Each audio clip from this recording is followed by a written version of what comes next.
ሰላም ጤና ይስጥልን ውድ አድማጭ ተመልካቾቻችን የሰዓቱን ዜና ከማል ሚዲያ ይዘንላችሁ ቀርበናል። በቅድሚያም አበይት ነጥቦቹን እነሆ። የሻዕቢያ ሰራዊትና ጽንፈኛው ፋኖ በጥምረት የከፈቱት የማጥቃት ዘመቻ በጀግናው መከላከያ ሰራዊት የበላይነት ተጠናቀቀ። ህወሓት የፕሪቶሪያው የሰላም ስምምነት ከመቼውም ጊዜ በበለጠ አደጋ ውስጥ ይገኛል ሲል አስጠነቀቀ። የአማራው ፋኖ በጎጃም አደረጃጀት በመከላከያ መሸነፉን አመነ። በሱዳን ከ60 ሺህ በላይ ሰዎች ኤልፋሽር ከተማን ለቀው መሰደዳቸው ተመድ አስታወቀ። እነዚህንና ቀሪ መረጃዎችን ይዘናል። እስከ ፍጻሜው አብራችሁን ቆዩ።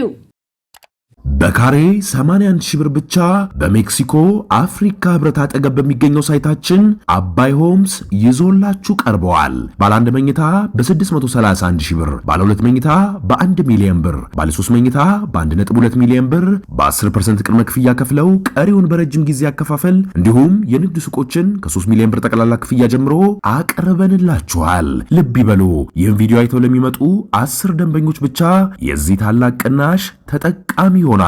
ለበለጠ መረጃ ይደውሉ። አባይ ሆምስ። የሻዕቢያ ሰራዊትና ጽንፈኛው ፋኖ በጥምረት የከፈቱት የማጥቃት ዘመቻ በጀግናው መከላከያ ሰራዊት የበላይነት ተጠናቀቀ። በማዕከላዊ ጎንደር ዞን በምስራቅ ሰቀልት ወረዳ የባንዳነት ተልኮን አንግቦ የመጣው የጽንፈኛው ኃይልና ባንዳውን አጅቦ የመጣው ባዳ በሰሜን እዝ ክፍለ ጦር በተወሰደ እርምጃ ሙሉ ለሙሉ ተደምስሷል። ተላላኪ ሆኖ የሚሰራው ጽንፈኛው ፋኖ የአማራ ህዝብ ጠላት ከሆነው ህወሓት ጋር ተደምሮ ለሻዕቢያ ተቀጥሮ እየሰራ ይገኛል።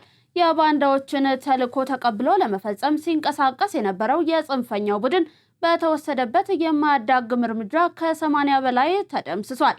ቁስለኛና ምርኮኛም ሆኗል ተብሏል። በርካታ የነፍስ ወከፍ የቡድን መሳሪያዎችም ተማርኳል ነው የተባለው። በተገኘው ድል የተሰማቸውን ደስታ ለመግለጽና የድል ባለቤቶቹ የሰራዊት አባላትን ለማበረታታት በግዳጅ ቀጠናው የተገኙት የሰሜን ምዕራብ እዝ ዋና አዛዥ ሌተናል ጀነራል ብርሃኑ በቀለ የደመሰሳችሁትና የማረካችሁትን የጽንፈኛው ስብስብ ባዳ ከሆኑና ከሀገራችን ታሪካዊ ጠላቶች ጋር አብረው የሚሰሩ ባንዳዎች ጭምር በመሆናቸው ባዳዎቹም ሆኑ ባንዳዎቹ ቆም ብለው ሊያስቡ እንደሚገባ ትምህርት የሰጠ የማያዳግም እርምጃ ነው ብለዋል። በባንዳና ባዳው ላይ የተወሰደው እርምጃና የተገኘው አንጸባራቂ ድል የታላቁ ሀገር ሰራዊት መሆናችንንና ለኢትዮጵያ ያለንን ክብርና ቁርጠኝነት የሚያሳይ ነው ብለዋል የሰሜን ምዕራብ እዝ አዛዥ ሌተናል ጀነራል ብርሃኑ በቀለ። ክፍለ ጦሩ ድል ብርቁ አይደለም ያሉት ሌተናል ጀነራል ብርሃኑ በቀለ እንደ ክፍለ ጦር ከዚህም በፊት ባካሄዳችሁት ስምሪቶች ሁሉ አንጸባራቂ ድል አስመዝግባችኋል። የዛሬውን ድል ግን ለየት የሚያደርገው በዜሮ ኪሳራ ባንዳዎችን ተላላኪዎችን በመደምሰስና በመማረካችሁ ነው ሲሉም ተናግረዋል።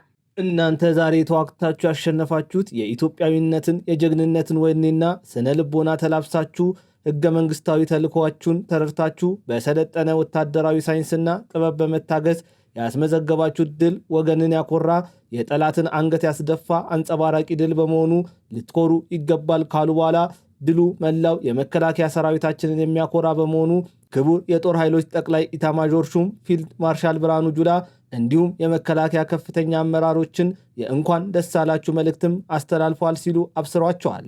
የክፍለ ጦሩ አዛዥ ኮሎኔል ዘሪሁን ተረፈ በበኩላቸው በማዕከላዊ ጎንደር ዞን በምስራቅ ሰቀልት ወረዳ ሲንቀሳቀስና የህዝቡን ሰላም ሲያውክ በነበረው የጽንፈኛው ቡድንና ተላላኪዎች ላይ በወሰደው ጥንቃቄ የተሞላበት ኦፕሬሽን በጽንፈኛው አደረጃጀት 2 የብርጌድና የሻለቃ አመራሮችን ጨምሮ 80 ሲገደሉ 30 ምርኮኛና በርካቶች ቁስለኛ መሆናቸው ተነግሯል። እንዲሁም 1 መትረየስ፣ 1 ስናይፐር፣ 1 የጦር ሜዳ መነጽር፣ በርካታ የወገብ ትጥቅና የእጅ ቦምብና የቃታ መሳሪያ መማረኩንና ኦፕሬሽኑ 80-0 በሆነ ውጤት ስለመጠናቀቁ ገልጸዋል። ከአመራሮች መካከል ሻምበል አዲሱ መድፉ፣ ሻምበል እንድሪስ አብዱላና መቶ አለቃ አህመድ አረጋ ግዳጁን አስመልክተው የተሰጠውን ተልዕኮ ጽንፈኛውን መደምሰስና የህዝቡን ሰላምና ደህንነት ማረጋገጥ ነው። በቀጣይም የቀረውንና ርዝራዡን የጠላት ኃይልን በማንደድና በመደምሰስ የአካባቢውን ሰላም ለማረጋገጥ ዝግጁነታችን ከመቼውም ጊዜ የላቀ ነው ብለዋል። ዘገባው የሰሜን ምዕራብ እዝ ሚዲያና ህዝብ ግንኙነት ነው። ህወሓት የፕሪቶሪያው ሰላም ስምምነት ከመቼውም ጊዜ በበለጠ አደጋ ውስጥ ነው ሲል አስጠነቀቀ። ህወሓት መንግስት የፕሪቶሪያውን የሰላም ስምምነት እየጣሰና እያኮሰሰ ነው ሲል በመክሰስ ስምምነቱ ከመቼውም ጊዜ በላይ በከፍተኛ አደጋ ውስጥ ወድቋል ሲል አስጠንቅቋል። ህወሓት ባወጣው መግለጫ የፌዴራል መንግስት በትግራይ የተደረገውን ጦርነት ለማስቆም የተፈረመውን የፕሪቶሪያው የሰላም ስምምነት ቁልፍ ድንጋጌዎችን ለመተግበር አልቻለም ሲል ገልጿል። ቡድኑ በመግለጫው የኢትዮጵያ መንግስት የትግራይን አካባቢዎች ተቆጣጥረው የሚገኙ ኃይሎችን በመደገፍና በማስታጠቅ እንዲሁም የተፈናቀሉ ነዋሪዎችን ወደ ቀያቸው እንዳይመለሱ በማደናቀፍ ስምምነቱን ትርጉም አልባ ለማድረግ እየሰራ ነው ሲልም ከሷል። መግለጫው አክሎም የፕሪቶሪያው የሰላም ስምምነት ዓላማው ዘላቂ የጦርነት ማቆም እንዲመጣ፣ የተፈናቀሉ ሰዎች ወደ ቀያቸው እንዲመለሱ እንዲሁም ለፍትህ፣ ለመልሶ ግንባታና ለፖለቲካ ውይይት መሰረት ለመጣል ነው ብሏል።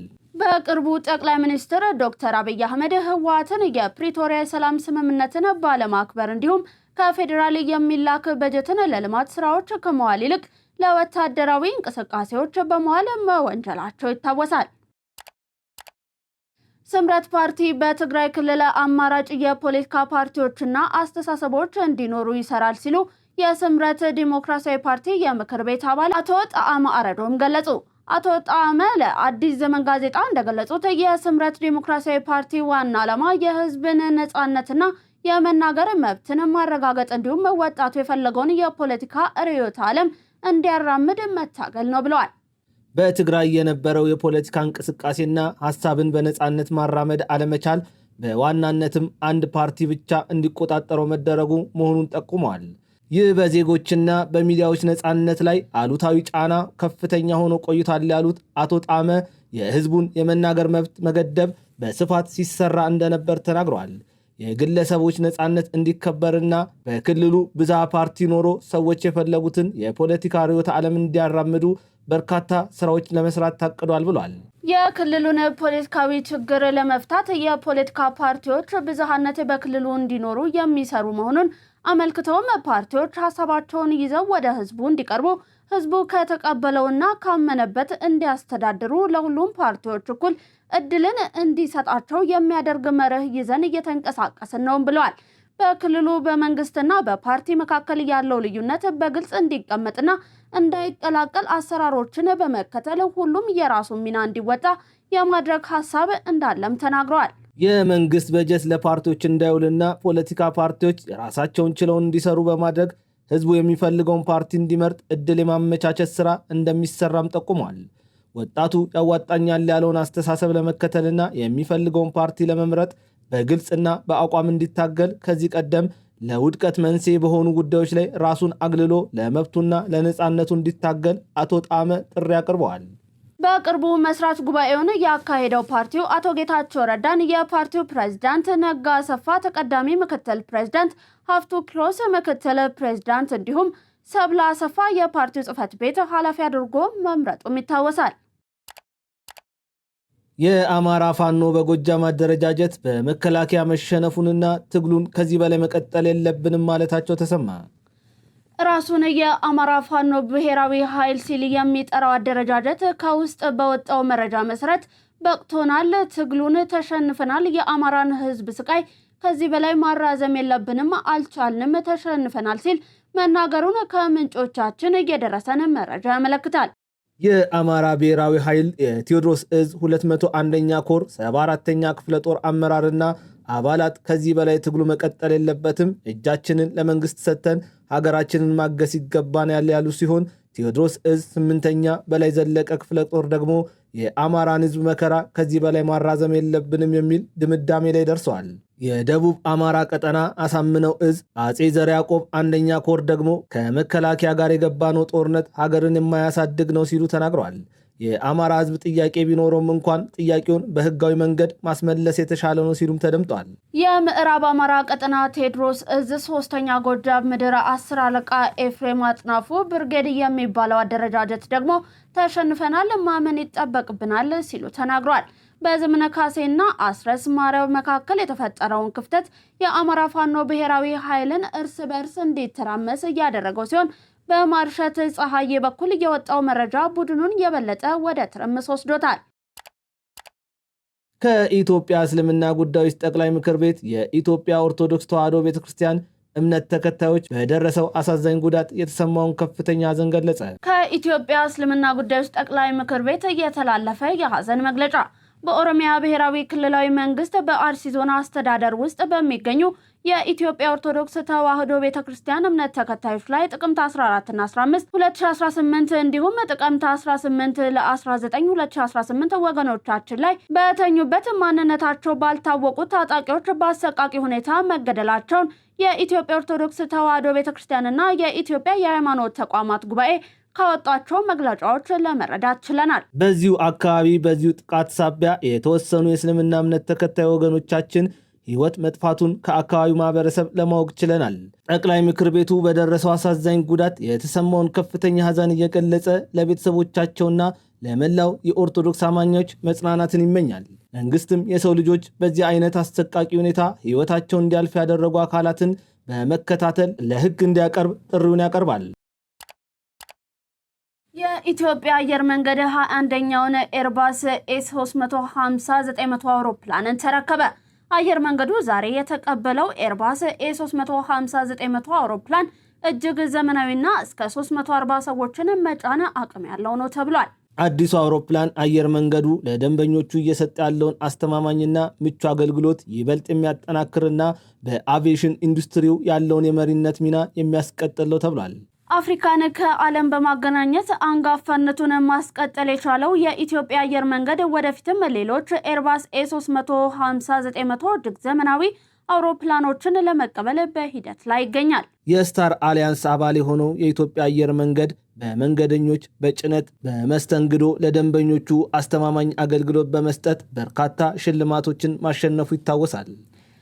የኢትዮጵያ አየር መንገድ በአቪዬሽን ኢንዱስትሪው ተወዳዳሪነቱንና መሪነቱን ለማስቀጠል በ10 ቢሊዮን የአሜሪካ ዶላር በቢሾፍቱ የግዙፍ ዓለም አቀፍ አውሮፕላን ማረፊያ ግንባታ ለማካሄድ ቅድመ ዝግጅት እያደረገም ይገኛል። ተጠግኖ ጥቅም ላይ ማዋል የሚቻልን የመንግስት ንብረት ጠግኖ ጥቅም ላይ አለማዋል ተጠያቂነት የሚያስከትል መሆኑን የአዲስ አበባ ከተማ ንብረት አስተዳደር ባለስልጣን አስታወቀ። የባለስልጣኑ ዋና ስራ አስኪያጅ አቶ ዩሱፍ ኢብራሂም ለኢትዮጵያ ፕሬስ ድርጅት እንደገለጹት የመንግስት ንብረት ጥቂት ጉዳት ሲደርስበት ጉዳቱን ጠግኖ ጥቅም ላይ ከመዋል ይልቅ ንብረቱን በማስወገድ በአዲስ መተካት እየተለመደ መጥቷል። ከ60 በመቶ በላይ የመንግስት በጀት ለዕቃ ግዢ ነው የሚውለው በሚል እሳቤ ንብረቶች በቀላል ጉዳት እንዲወገዱ ሲደረግ ቆይቷል። ይህም ለሀብት ብክነት ዋነኛው መንስኤ ሆኗል ብሏል። ንብረትን ጠግኖ መጠቀም ብክነትን የመታደግ ዋነኛ መንገድ መሆኑን አስታውሰውም ይህም ዘርፈ ብዙ ፋይዳዎች እንዳሉት ጠቅሰዋል። የህዝብን ሀብት ከማባከን ይልቅ ጠግኖ መጠቀምን ማሰብ ማህበራዊና ፖለቲካዊ ፋይዳው የጎላ ስለመሆኑና እንዲህ አይነቱ ተግባርም የህዝብን ሀብት መጠበቅ እንደሆነ አመላክተዋል። ንብረትን መጠገንና ማስወገድ በተመለከተ የህግ ማዕቀፍ በማደራጀት መመሪያ ወጥቷል ያሉት ኃላፊው የኦዲት ክፍተት ከተገኘ ተጠያቂነት ማስከተሉና እርምጃ እስከ መውሰድ ድረስ የሚያስኬድ መሆኑንም ተናግረዋል። ለሰዓቱ የነበሩን የሀገር ውስጥ ዜናዎች እነዚህን ይመስላሉ። አሁን በቀጥታ ወደ ውጭ ሀገር ዜናዎች የምናልፍ ይሆናል። ታላቅ የምስራች በ4 ሚሊዮን 400 ሺህ ብር በአጠቃላይ ክፍያ የቤት ባለቤት የሆኑ ሜሬት ፕሮፐርቲስ በሪል ስቴት ዘርፍ እንዲሁም በኮንስትራክሽን 2 አስርት ዓመታትን ያስቆጠረው ድርጅታችን አሁን ደግሞ ሰፊ ሙያዊ ክህሎት ተላብሶ የፖስቴንሽን ኮንስትራክሽን ቴክኖሎጂ ተጠቅሞ በውባ ፒያሳ ዘመናዊ መኖሪያ አፓርትመንት ቤቶችን በተመጣጣኝ ዋጋ አቅርበንሎታል። አራዳ ፓርክና ወዳጅነት ፓርክ ከፊትና በስተጀርባ ያደመቁት የውብ መንደራችን 2 ቤዝመንት ያለው እስከ 4ኛ ወለል ደረጃውን የጠበቀ ሞል እንዲሁም ባልተለመደ መልኩ 5ኛና 6ኛ ተጨማሪ የመኪና ማቆሚያ ሆኖ ያገለግላል። ለደንበኞች ጥራትና ምቾት የሚተጋው ድርጅታችን ሜሪትስ ፕሮፐርቲ በዚህ መንደር መዋኛ ገንዳ፣ ጂምናዚየም፣ ደረጃውን የጠበቁ ሰፋፊ ሊፍቶች፣ ምቹና በቂ የመኪና ማቆሚያ ቦታዎች፣ ዘመናዊ የደረቅ ቆሻሻ ማስወገጃ፣ አውቶማቲክ ጄኔሬተር የተገጠመለት የከርሰ ምድር ውሃና ለተለያዩ አገልግሎቶች የሚውሉ ሰገነት አካቷል። ከባለ 1 እስከ ባለ 3 መኝታ ቤቶችን በ10% ቅድመ ክፍያ ከ441 ሺህ ብር ጀምሮ የቤት ባለቤት ይሆኑ። እንዲሁም 70% ለሚከፍሉ ደንበኞቻችን 30% ልዩ የማስታወቂያ ቅናሽ ይዘንሎት መጥተናል። ታዲያ ይህ ቅናሽ የሚቆየው ለ10 ተከታታይ ቀናት ስለሆነ በ0941 44 7879 ላይ ይደውሉ። በሱዳን ከ60 ሺህ በላይ ሰዎች ኤልፋሽር ከተማን ለቀው መሰደዳቸውን ተመድ አስታወቀ። የተባበሩት መንግስታት ድርጅት የስደተኞች ኤጀንሲ እንዳስታወቀው በዳርፉር ግዛት የምትገኘው ኤልፋሽር ከተማ በፈጥኖ ደራሽ ኃይሎች ስር በመግባቷ ከ60 ሺህ በላይ ዜጎች ከከተማዋ ለመሰደድ ተገደዋል። ሪፖርቶች እንዳሳዩት የፈጥኖ ደራሽ ኃይሉ ለ18 ወራት ከበባ ውስጥ ያቆያትን ከተማ ከተቆጣጠረ በኋላ በከተማዋ ከባድ ጥቃት በመክፈት በሰዎች ላይ ግድያና አስከፊ የሰብአዊ መብት ጥሰቶችን መፈጸሙ ተነግሯል። በስፍራው ረሃብ መከሰቱን ተከትሎም ከኤልፋሽር በስተምዕራብ 80 ኪሎ ሜትር ርቃት ላይ ወደምትገኘው ወደ ታዊላ ከተማ የሚሰደዱ ሰዎች ፍሰት ባለፈው ጥቂት ቀናት እጅጉን ጨምሯል ሲል የተባበሩት መንግስታት ድርጅት የስደተኞች ኤጀንሲ አሳውቆኛል ሲል ቢቢሲ ዘግቧል። በምዕራብ ዳርፉር ግዛት በኤልፋሽር ከ150 ሺህ በላይ ሰዎች ለእስር ተዳርገዋልም ነው የተባለው። አርኤስኤፍ በኤልፋሽር የተፈጸመው ግድያ ብሔርን መሰረት ያደረገና የአረብ ወታደራዊ ኃይሎች አረብ ባልሆኑ ህዝቦች ላይ ያነጣጠሩበት ነው በሚል የቀረበበትን ውንጀላ አስተባብሏል። በሱዳን ጦርና በሱዳን ፈጥኖ ደራሽ ኃይል መካከል በሚያዝያ 2023 የስልጣን ትግል ከተቀሰቀሰ በኋላ ኃይላቱ ሀገሪቱን ወደ እርስ በርስ ጦርነት ከተዋታል። በምዕራብ ዳርፉር ክልል ረሃብና የከፋ እልቂት መከሰቱ ሲነገር በመላው ሀገሪቱ በተከሰተው ጦርነት ከ150 ሺህ ሰዎች በላይ መሞታቸው ተነግሯል። 12 ሚሊዮን ዜጎች ደግሞ መሰደዳቸውን የመንግስታቱ ድርጅት የዓለማችን ትልቁ የሰብአዊ ቀውስ ሲል ባቀረበው ሪፖርቱ ገልጿል። በታንዛኒያ ተቃውሞ በትንሹ 700 ሰዎች መገደላቸው ተነገረ። በታንዛኒያ ከምርጫ ሂደት ጋር ተያይዞ በተቀሰቀሰው ተቃውሞ በትንሹ 700 ሰዎች መሞታቸውን የሀገሪቱ ዋና ተቃዋሚ ፓርቲ አስታውቋል። የተቃዋሚው ፓርቲ ቻዴማ አጠቃላይ ምርጫውን ተከትሎ በተነሳው ተቃውሞ የሞቱ ሰዎች ቁጥር 700 ገደማ ነው ብሏል። ከ500 በላይ ሰዎች ሞተዋል፣ ምናልባትም በመላው ሀገሪቱ ከ700 እስከ 800 ይሆናሉ ሲል የደህንነት ምንጭ ለፈረንሳይ ዜና ወኪል ተናግሯል። ለሰዓቱ የነበሩን ዜናዎች እነዚህን ይመስላሉ። በእኛ በኩል አበቃን። ቀሪ የመሃል ሚዲያ ፕሮግራሞች የሚቀጥሉ ይሆናሉ።